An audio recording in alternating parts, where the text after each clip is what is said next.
সরকারের উদ্যোগে দক্ষিণ দিনাজপুরে তৈরি হতে চলেছে আইআইটি মাদ্রাজের প্রশিক্ষণ কেন্দ্র।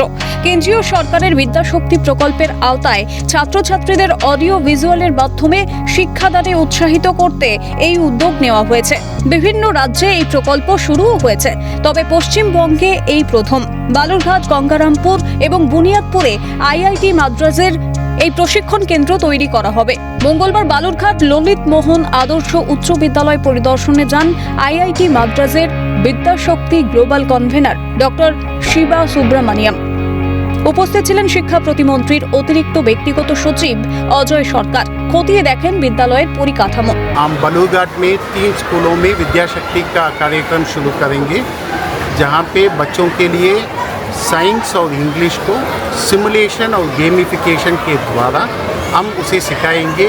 Last 1 hour of the school time में उनको सिखाएंगे बच्चों के लिए, और हर हफ्ते उन बच्चों को कंटिन्यूस मॉनिटरिंग एंड एवैल्यूएशन के लिए एक एमसीक्यू भी कंडक्ट करेंगे। এই প্রশিক্ষণ ক্লাসের মধ্যে দিয়ে ছাত্রছাত্রীদের পড়াশোনার মান উন্নত হবে, যা তাদের ভবিষ্যৎ গড়তে সাহায্য করবে বলে মনে করেন বালুরঘাট ললিত মোহন আদর্শ উচ্চ বিদ্যালয়ের প্রধান শিক্ষক পার্থ প্রতিম দত্ত।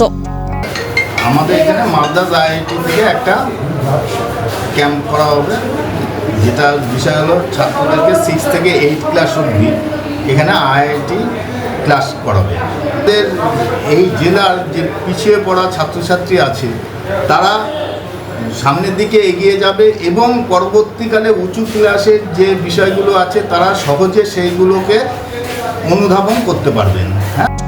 আপাতত ষষ্ঠ থেকে অষ্টম শ্রেণী পর্যন্ত ছাত্রছাত্রীদের নিয়ে ক্লাস শুরু হবে জুলাই মাস থেকে। সুকান্ত মজুমদারের এমন উদ্যোগকে সাধুবাদ জানান এলাকাবাসীরা। শঙ্কর কুমার রায়ের রিপোর্ট, ক্যালকাটা নিউজ।